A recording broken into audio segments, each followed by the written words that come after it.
My name is Savannah Carlisle, and I'm an exercise physiologist here at the Cardiac and Pulmonary Rehabilitation Center. I first met Mr. Trahan about 6 months ago when he came here for rehabilitation after his heart procedure.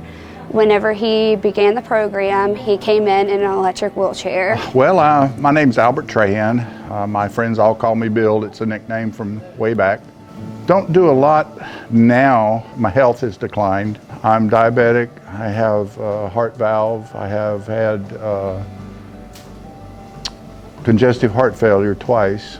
That's the reason I'm here. When I first started this class, I couldn't even walk from the parking lot to inside. The ladies here put me on all these different machines and set up a regimen for me to follow. At first it was hard. I mean, it really was. I had no energy, no strength, no stamina whatsoever. The benefit of our Phase 3 Oral Health Check program, what Mr. Trahan is in, is to build your overall cardiovascular fitness and endurance and to maintain your quality of life. Now I don't even bring my chair with me. These ladies here have really brought me back. I'm not where I was. I would recommend this program to anybody that has been hospitalized, that has a heart condition. Try it. I mean, what do you got to lose?